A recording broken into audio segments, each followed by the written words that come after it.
Sobat PUS dan teman-teman semuanya, selamat datang kembali di podcast kita, Podcast Suara CPNS. Perkenalkan, nama saya Delia Mutia, biasa dipanggil dengan Delia, dan kali ini aku nggak sendirian nih, ada teman-teman dari CPNS PU yang masih setia nemenin aku. Oke, sebelum kita mulai, mungkin kita perkenalan terlebih dahulu ya. Di sini ada beberapa teman-teman, mungkin bisa bergantian buat perkenalan. Di sini ada Bang David. Halo Bang David. Ini juga ada Bang Daril. Halo Bang Daril. Halo, halo. Di sini ada Bang Subakti. Halo Bang Subakti. Halo guys, kembali lagi. Dan di sini juga ada Mbak Citra. Halo Mbak Citra.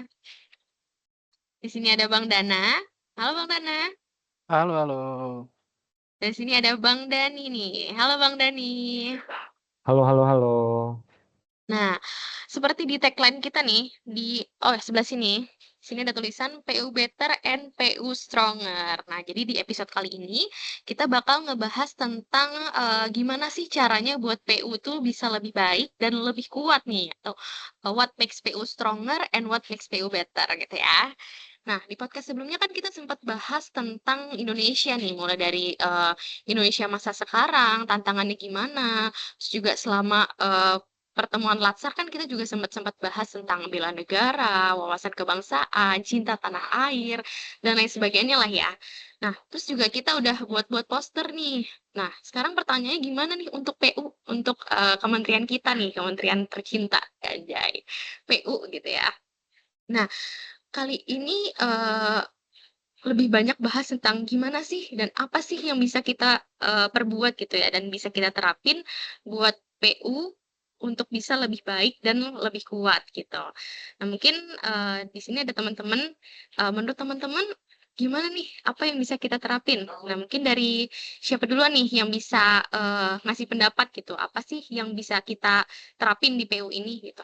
Jadi aku mau sampaikan ya, Mm-mm. rekan-rekan, terkait dengan apa sih yang bisa bikin PU itu better dan stronger ya gitu. Apa namanya, sebenarnya PU itu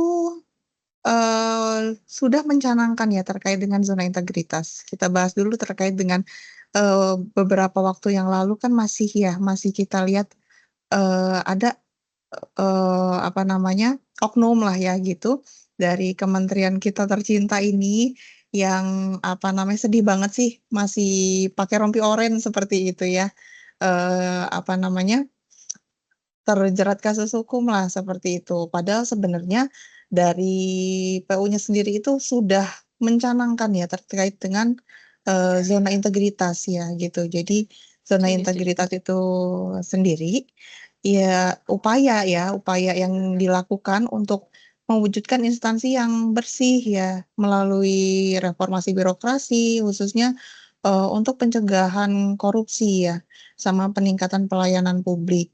Jadi, apa namanya, diharapkan, Kementerian PU ini bersih dan bebas dari KKN ya, dan bisa meningkatkan pelayanan publik yang cepat dan juga prima gitu. Selain itu juga, zona integritas ini kita canangkan untuk bisa, apa namanya, nggak cuman mendapatkan sertifikatnya aja sebenarnya ya, tapi benar-benar, diamini gitu, benar-benar memang diimplementasikan sama insan PU semuanya gitu, dari mulai tingkatan yang, eselon 1-nya mungkin sampai, ke bawah-bawahnya, sampai ke tingkat balai sama unit pelaksana gitu. Untuk PU sendiri yang sudah dapat, ibaratnya zona integritas ya, lulus administrasi untuk zona integritas itu kan sudah banyak balai-balai ya. Nah, diharapkan nantinya seluruhnya itu, apa namanya, bisa lulus dan masuk dalam, apa namanya, yang ZI tadi, sertifikasi ZI, dan balik lagi, semoga itu nggak cuma sekedar selembar sertifikat, gitu. Jadi, diharapkan komitmennya nih, gitu. Jadi yang bisa bikin PU better dan stronger itu ya insan PU sendiri kan, gitu. Jadi, apa namanya, melalui penerapan zona integritas, wilayah birokrasi yang bersih dan melayani, sama wilayah yang bebas anti korupsi, gitu.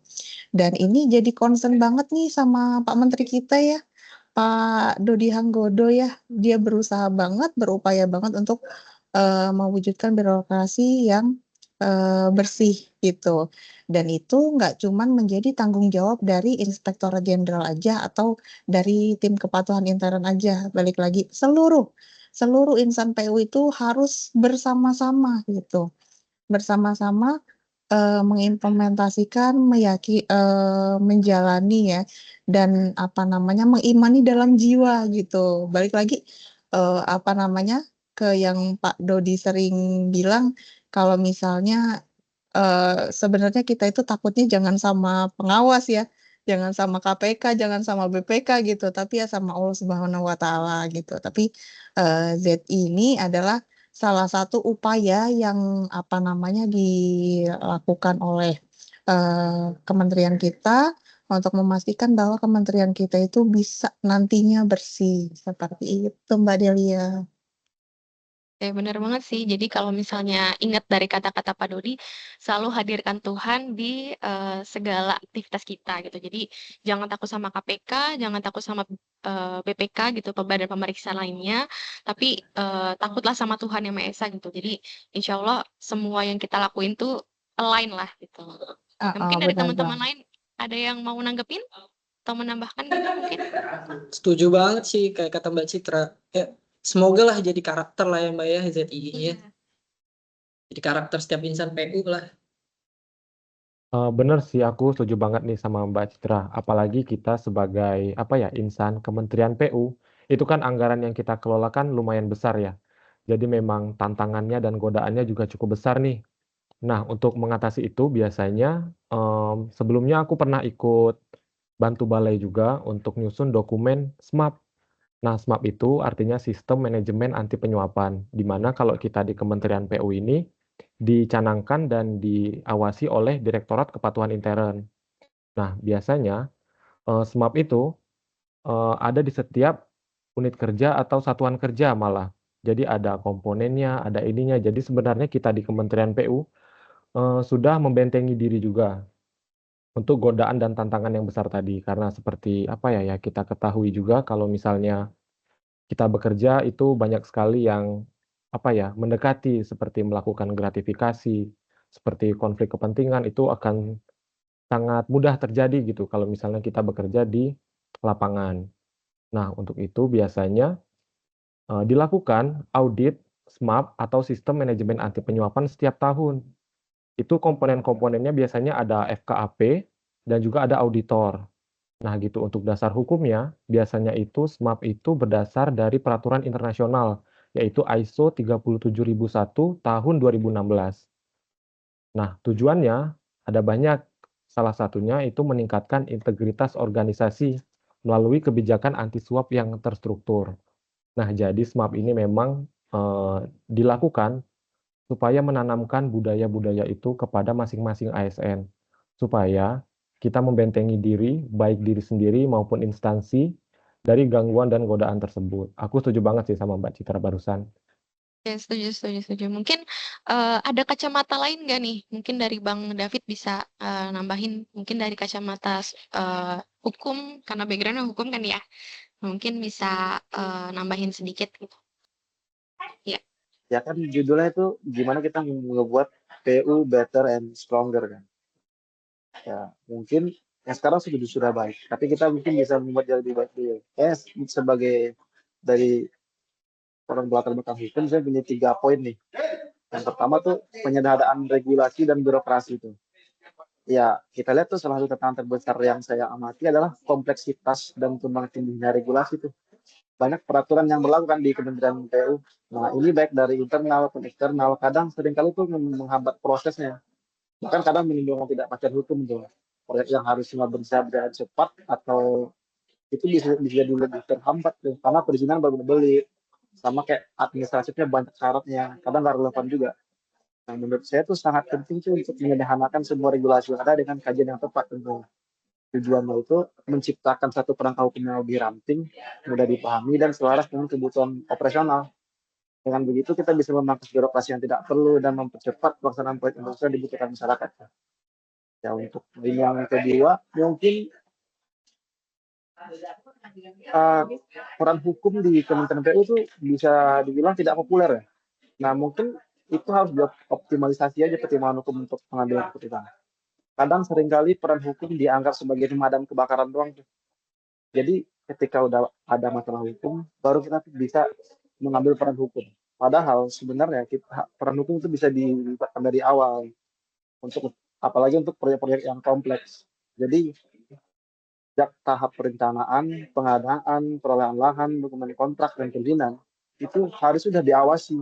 Jadi kita tuh bisa menghindari sengketa hukum di masa depan yang bisa menghentikan atau menunda proyek. Menurut saya tuh melibatkan pertimbangan hukum sejak dini itu akan mengubah peran jadi aktif tuh untuk melindungi Kementerian Hukum dari masalah Kementerian PU ini dari masalah hukum. Kalau kita tarik ke belakang tuh banyak contoh tuh kasus-kasus yang terjadi di Kementerian PU kan kayak sengketa proyek atau cepat yang dokumen kontrak doang tuh. Atau yang paling gede itu paling sengketa tanah pembangunan di Bandung Peseloreng itu soal tanah yang kepemilikannya ganda. Nah, kasus-kasus ini tuh menunjukkan tuh bahwa validasi kepemilikan lahan tuh tahap paling krusial dalam pengadaan tanah. Dan ini memang harus diawasi dan divalidasi secara rinci dari awal oleh balai di Kementerian PU agar tidak terjadi sengketa di kemudian hari. Nah, ketika itu semua sudah dilakukan, menurut saya kita bisa membuat PU lebih kuat. Karena seringkali kita kelihatan lemah di mata hukum di pengadilan. Karena beberapa kali PU kalah di pengadilan. Dan poin yang ketiga sih paling pengaduan masyarakatnya. Jadi rencana pengaduan masyarakat di Kementerian PU itu harus bergeser dari pendekatan reaktif ke proaktif. Jadi tujuannya untuk membangun kepercayaan publik melalui transparansi dan efisiensi. Integrasi sistem pengaduan dalam satu platform terpusat akan memungkinkan pelacakan masalah itu lebih terinci itu dan memangkas birokrasi juga. Mungkin bakal ada pelatihan khusus bagi sumber daya manusianya yang akan memastikan setiap aduan itu ditangani dengan kompetensi yang baik, dengan empati juga. Jadi kementerian itu tidak hanya menyelesaikan masalah, tapi juga memanfaatkan setiap pengaduan itu untuk peluang menunjukkan akuntabilitas dan meningkatkan kualitas pelayanan tuh mengubah dan sekaligus mengubah persepsi publik dari keraguan menjadi keyakinan. Dan mungkin dari kacamata hukum itu saya yang bisa sebutkan. Sisanya mungkin ada dari Mbak dan Mas Jarko. Mau lanjutkan? Ya, terima kasih Bang David. Nah, dari yang tadi Bang David, Mbak Citra, dan Bang Dani udah bahas nih, banyak banget nih. Cuman kan tentu untuk kita melakukan itu semua, nah kita kan pasti perlu SDM yang prima dan tangguh ya dalam menjalankannya nih. Nah, gimana sih biar insan-insan PU nih ke depannya bisa menerapkan itu semua, terus memangkas berbagai proses birokrasi yang panjang. Tentu untuk mengubah peraturan itu jalannya panjang dan bukan butuh waktu yang singkat tentunya. Waktunya akan panjang juga kan. Nah, jadi tentu di sini SDM PU juga harus menjaga ketangguhannya gitu sebagai abdi bangsa, abdi negara. Jadi harus tetap menjaga kesehatan, tidak hanya memperhatikan kesehatan tapi juga kompetensinya yang dikembangkan nih. Kebetulan sejalan juga dengan Japfung saya yaitu analis pengembangan kompetensi kan. Tentu PU dan juga kita nih sama analis pengembangan kompetensi sama perencana kita bakalan hadir juga buat SDM, buat insan-insan PU untuk nantinya menyediakan tidak hanya pelatihan ya tentunya memperhatikan kesehatan juga dari insan-insan PU untuk membuat PU lebih kuat juga ke depannya. Gimana caranya ya mungkin ke depannya akan lebih digalakkan lagi nih program-program pelatihan lebih ditekankan lagi untuk tiap-tiap SDM PU buat ikutan. Karena jujur aja sekarang pada kenyataannya di lapangan banyak juga nih syarat maksimal yang 20 JP setahun aja masih banyak nih yang ogah-ogahan buat ngikutinnya kan. Nah, itu dia nanti mungkin ke depannya lebih digalakkan lagi. Terus program-program untuk meningkatkan pendidikan kita seperti mengikuti pendidikan tinggi ke jenjang berikutnya juga bakalan lebih di-push lagi. Menurut saya itu sih kita PU dan juga sinergitas dengan SDM di dalamnya untuk mengembangkan insan-insan PU. Kayaknya sih kayak gitu sih. Kalau dari sisi SDM, manajerial dan juga pengembangan SDM-nya. Jadi biar nantinya hasil dari itu semua bisa mendukung jalannya nih yang tadi Bang Dani, Mbak Citra dan Bang David sebutin bisa diterapkan dengan maksimal ke depannya. Bener banget sih kalau misalnya dari sisi SDM-nya juga mendukung ya. Kalau misalkan ingat nggak sih dulu waktu kita belajar olahraga main Sanain Kapolres Sano ya? Benar. Ya kan? Ya, di dalam tubuh yang sehat terdapat jiwa yang kuat ya. Ah, bener banget. Iya, oke, bener banget.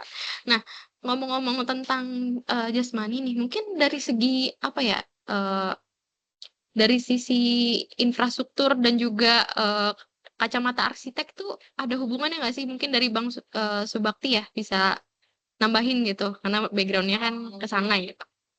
Itu guys, kan udah pada bahas nih, keren-keren nih bahasannya. Mbak Citra bahas ZI, terus ada Bang Dani bahas map, Bang David bahas tentang hukumnya, Bang Dana tentang SDM-nya kan. Tapi semua itu guys, yang paling utama sih ruangannya sih. Ruangan tempat orang-orang hebat Benar, itu bekerja itu harus nyaman, humanis, harus efisien segala alurnya, terus kalau bisa sih tahan bencana kan. Kayak benar contoh tuh banget. kayak Direktorat Jenderal Pajak tuh setiap balainya yang bersinggungan, kantor cabang ya kalau itu Direktorat Jenderal Pajak. Pokoknya setiap yang bersinggungan sama masyarakat tuh kantornya dibikin humanis, nyaman, rapi, enak lah. Jadi masyarakat tuh berkunjung enak, dapat informasi juga nyaman gitu. Jadi dari kacamata arsitek sih apa yang bisa bikin PU Better and Stronger ya? Modernisasi infrastruktur, kantor dibikin nyaman dan lain-lain lah. Mungkin ada tambahan lagi kalau dari kacamata arsitek kayaknya gitu aja deh. Jadi Mungkin mendukung juga apa namanya keindahan tata kota ya, Bang Subakti ya. Bener Kak, kan sebagai bangunan publik dia harus mencerminkan lah. Kita kan pelayan publik, jadi bangunannya juga harus siap melayani masyarakat lah. Jangan insannya Setuju, aja. setuju banget nih sama Bang Subakti nih, karena saya setuju ya dengan pendapat bahwa ketika lingkungan kerjanya baik, pasti produktivitas kerjanya sama kinerjanya juga bakalan baik hasilnya. Setuju banget nih. nah mungkin, mau sedikit tambahan kali ya, kan kalau misalkan kita kaitin nih dengan, pelajaran-pelajaran kita, tentang bela negara, wawasan kebangsaan, terus tentang poster-poster kita, itu kan ada, suku, bangsa, ras juga ya. Nah, di, mungkin di sisi, apa ya, arsitektur atau misalkan di sisi desainnya mungkin juga bisa ditambahin kali ya, misalnya kayak, budaya-budaya lokal setempat gitu, mungkin khasnya apa, itu juga mungkin bisa kita bisa kayak kasih, apa ya, kasih cerminan budaya lokal lah gitu. Jadi bukan hanya tentang modernisasi gitu kan, juga bisa digabungin sama, budaya-budaya lokal yang ada di tempat di lokasi tempat setempat lah ya gitu. Keren tuh Pak, namanya langgam budaya arsitektur. Nah, iya betul. Oke, mungkin dari Bang Daryl mau nambahin nih kayaknya. Mungkin yang jadi core dari PU itu sendiri kali ya. Kayak misalnya PU itu kan punya peran strategis nih untuk menjaga ketahanan nasional tuh. Di bidangnya sendiri yaitu kayak jalan, gedung, dan ruang publik tuh. Yang harus dibangun kan mendukung juga gitu untuk sistem kehidupan yang sehat bagi masyarakat gitu. Nah sebenarnya pendekatannya ini sudah dilakukan gitu sama Kementerian PU melalui regeneratif design gitu kan. Nah, langkah strategis yang udah diambil tuh kayak ada integrasi prinsip circular economy, design ecosystem centric, social well-being and equity, co-evolution, sama ada climate resilience. Nah, sebenarnya tuh sudah ada contoh nyata yang terapin tuh. Kayak ada di Jakarta itu ada namanya Kampung Susun Akuarium. Nah, ini memang hunian vertikal yang eksklusif, adaptif terhadap banjir, dan memperkuat identitas lokal. Yang kayak kita tahu berita di mana-mana tuh, kalau udah mulai musim hujan, Jakarta kan tahu sendiri ya. Nah, selain itu juga tuh ada micro library Warak Kayu di Semarang. Nah, itu memang desain bangunannya tuh dari modular kayu yang didaur ulang. Jadi untuk mendukung pendidikan dan komunitas. Nah, hal ini tuh elaborasi dari nilai budaya, terinspirasi dari arsitektur rumah panggung. Jadi memang ada lokal pride di situ, terus diadaptasi jadi bentuk yang lebih modern. Nah, terus untuk kedepannya mungkin bisa lebih ditingkatkan lagi untuk adaptasi kayak di Singapura tuh ada Kampung Admiralty. Nah, mereka tuh eh, 53% tuh tutupan hijau di bangunannya. Selain itu juga karena ini tutupan hijau, jadi di situ terdapat 50 spesies hewan saat audit keanekaragaman hayati. Nah, selain itu juga ada Bosco Vertikal di Milan. Nah, itu tuh tower setinggi 80 dan 112 meter, menampung 480 pohon besar dan sedang. Dan juga ada 300 pohon kecil dan 11.000 tanaman tahunan. Nah, ini tuh juga digunakan untuk menciptakan iklim mikro yang menghasilkan kelembapan, menyerap karbon dioksida, menghasilkan oksigen, dan melindungi dari polusi. Nah, mungkin untuk penerapannya jika ingin digunakan di Indonesia, mungkin dapat diadaptasi lagi gitu sesuai kebutuhan dan sesuai keadaan kita di sini gitu. Setuju, setuju, setuju. Nah, mungkin dari kita kan tadi udah ngebahas tentang apa aja ya yang bisa kita buat gitu buat PU lebih better dan lebih stronger gitu. Nah, buat teman-teman yang nonton kita gitu, ada nggak sih pesan untuk teman-teman sesama ASN di PU maupun semua teman-teman yang nonton ini gitu? Mungkin dari teman-teman ada yang mau buat pesan nggak? Kan kemarin udah nih Kak pesan. Kali ini aku mau ngasih quotes, tapi bisa ditambahin sih. Boleh, boleh, boleh. Jadilah agen perubahan. Jadilah agen perubahan, setuju banget sih. Nah, tadi kan kita udah ngebahas dari Mbak Citra mungkin ngebahas tentang ZI ya, atau misalnya ngebahas tentang tadi SMAP juga ya kan. Nah, terus jadi Bang David juga sempat bikin apa namanya tambahan dari sisi hukumnya gitu kan. Nah, mungkin kalau misalnya semua itu udah apa ya dilaksanain, terus semuanya berjalan dengan baik, mungkin itu juga bisa jadi apa ya ningkatin kepercayaan kita kepada masyarakat ya, khususnya instansi kita, instansi Kementerian PU gitu. Rasa kita udah panjang lebar banget ya ngomongin tentang PU Better and PU Stronger ini gitu. Nah mungkin sebelum berakhir aku ada sedikit closing statement sih. Jadi sebenarnya ini kan berkaitan dengan bela negara juga ya. Nah mungkin, bela negara di Kementerian PU ini bukan cuma bangun jembatan, bukan cuma bangun bangunan gitu, atau misalkan jalanan gitu ya, tapi juga, gimana caranya kita ngebangun kepercayaan rakyat, kepercayaan masyarakat lewat kerja kita gitu. Kita ngejaga integritas, kita jujur, kita, peduli gitu, dan juga, gimana sih dampak untuk masyarakatnya gitu. Jadi bukan cuma ngebangun jalan, bukan cuma ngebangun jembatan, tapi gimana caranya kita ngebangun kepercayaan, masyarakat gitu. Rasa udah, Kasih kali. panjang lebar banget ya kita ngomong ya. Mungkin, kita bakal ngobrol-ngobrol lagi ya di next episode tentang mungkin tentang PU atau tentang Indonesia atau mungkin tentang lainnya gitu ya. Oke, eee mungkin untuk episode kali ini, kita sudahi ya teman-teman ya. Terima kasih sudah menonton dari awal sampai dengan akhir. Terima kasih juga teman-teman yang udah mau, ngobrol-ngobrol bareng nih. Terima kasih Bang David, Bang Daril, Bang Subakti, Mbak Citra, Bang Dana, dan Bang Dani. Makasih. Eee, Keren-keren banget pokoknya orang-orang hebat semuanya, luar biasa banget. Makasih nih hostnya Mbak Delia nih keren banget nih. Cepat oke, tanggap. mungkin, kita sudahi ya teman-teman ya. Terima kasih yang sudah menonton, sampai jumpa di next episode, podcast Sobat CPNS. Bye-bye.